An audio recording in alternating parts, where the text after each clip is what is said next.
Hi everyone. आज एक नए व्लॉग में आप सभी का स्वागत है। तो क्या हम बेलगाम घोड़ों की तरह नहीं भाग रहे हैं? हमारे को एक बार बैठ के सोचना चाहिए। क्या हम उन सभी चूहों की दौड़ में नहीं है जो हर एक चूहा चाह रहा है कि मैं सबसे तेज़ दौड़ूं, लेकिन अंत में अब जब आपको पता चले कि आप अंत में हो तो एक चूहे ही, ठीक है। तो क्या इन्हीं कंडीशनों से नहीं गुजर रहे कि हम सभी एक जैसी, एक भागदौड़ जैसी जीवन की तरफ भाग रहे हैं, जहाँ पे हर व्यक्ति के सोचने के तरीके एक हैं, हर व्यक्ति के बोलने के तरीके हैं एक है, हर व्यक्ति के देखने का नज़रिया एक है, हर प्रकार एक ही प्रकार की कंडीशन चल रही है। ये कैसे संभव हो सकता है? क्या ये बीमारी नहीं है? मेरे हिसाब से तो ये ऑब्सेसिव कंपल्सिव डिसऑर्डर होना चाहिए कि हम सब एक जैसी एक्टिविटीज़ और एक जैसा कैसे सोच सकते हैं। हमारे को, हम अगर पढ़ लिख रहे हैं, हम अगर चीज़ों को जान रहे हैं, हम रोज़ाना जीवन को व्यतीत कर रहे हैं, एक्सपीरियंस जुटा रहे हैं, स्मृति हमारे अंदर बन रही है, तो बदलाव हमारे अंदर क्यों नहीं आ पा रहे? ये नहीं आने का वजह है कि हम एक्चुअल में खुद के ऊपर ध्यान ही नहीं दे रहे। हमारा पूरा ध्यान किसी और के ऊपर है, किसी और की उपलब्धियों के ऊपर है। हम किसी चीज़ के ऊपर अपना फोकस 100% नहीं दे पा रहे, क्योंकि हम स्वयं को जानना नहीं चाहते। तो जब तक आप स्वयं को जानना नहीं चाहोगे, तब तक आपके अंदर किसी भी प्रकार का कोई डेवलपमेंट हो नहीं सकता। और स्वयं को जानने का मतलब ये नहीं है कि आप एक नौकरी लग जाएं। स्वयं को जानने का मतलब ये नहीं कि आप अच्छा खा लें। स्वयं का जानने का मतलब ये नहीं कि आप एक अच्छी लाइफ़स्टाइल मेंटेन कर पा रहे हैं। स्वयं का जानने का मतलब ये नहीं कि आप एक अच्छी घड़ी, एक अच्छे जूते, अच्छे ड्रेसअप, अच्छा घर, एक गाड़ी, सब कुछ आपने मेंटेन कर रखी है, एक अच्छा रिलेशनशिप आपने मेंटेन कर रखा, नहीं। स्वयं को जानने की खोज आपके विल से जनरेट होती है, और जहाँ विल होती है वहाँ पे वे आपको मिल ही जाता है।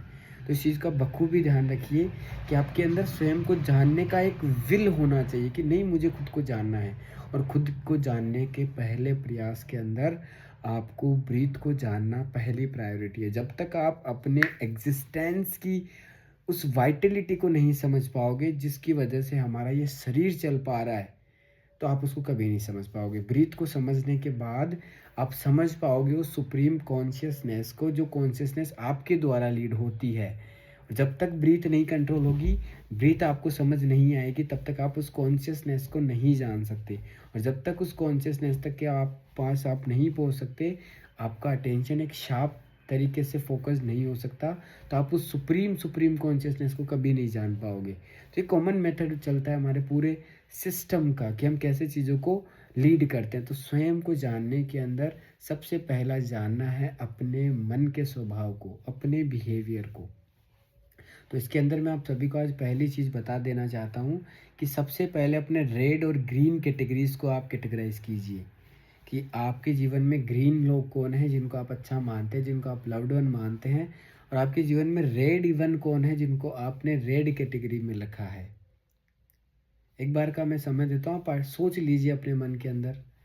अगर आपने सोच लिया है तो आप खुद को जानने की तरफ नहीं है, क्योंकि स्वयं के जानने के अंदर ना ही कोई रेड कैटेगरी होगी, ना ही कोई ग्रीन कैटेगरी होगी। क्योंकि अगर आपने कैटेगराइज कर दिया, ऑटोमेटिकली आप उन्हीं लोगों के बीच में अभी भी है।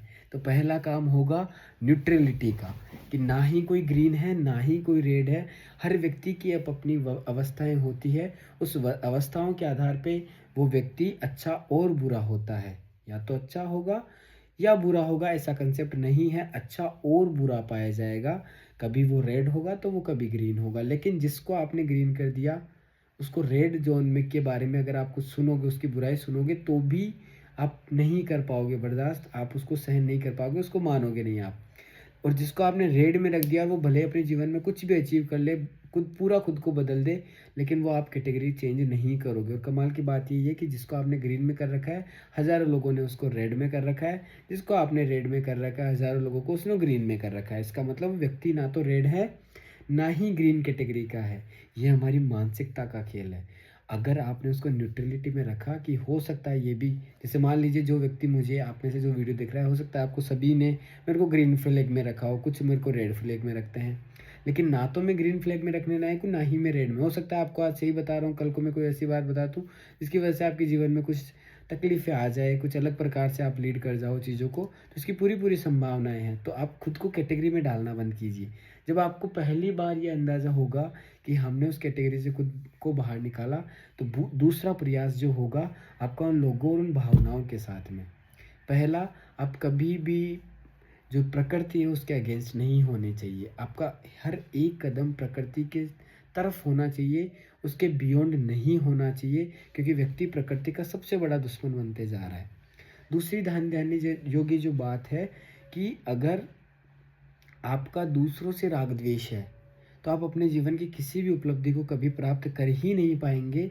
तो उस राग द्वेष से आपको स्वयं को दूर रखना है। और तीसरा, अगर आप खुद के दुश्मन हैं तो फिर सबसे बड़ी दिक्कत है, क्योंकि आप सोचते क्या हैं, करते क्या हैं, आपके जीवन में होता क्या है, करना क्या और चाहते हैं, प्लान कुछ और करते हैं, अप्लाई कुछ और कर रहे होते हैं। अगर ऐसा चल रहा है तो अगेन आप स्वयं को जानने से बहुत ज़्यादा दूर है। तो पहला काम आपको करना है इन तीनों चीज़ों के ऊपर, कि आप ना बाहर से, ना आप स्वयं से, ना ही किसी और व्यक्ति से आपका कोई दुश्मनी चल रही हो, ना ही प्रकृति के साथ ऐसा कुछ हो रहा हो, तो आइडेंटिफाई कीजिए। जब आप आइडेंटिफाई कर लेंगे तो नेक्स्ट वीडियो में हम जानेंगे कि आगे हम कैसे स्वयं के अध्ययन की तरफ खुद को अग्रसर कर सकते हैं। Thank you so much. Video अच्छा लगा तो बताइएगा, और कुछ नया मिले, कुछ नया जानो, उसके लिए इस वीडियो को साझा ज़रूर कीजिएगा। Thank you so much.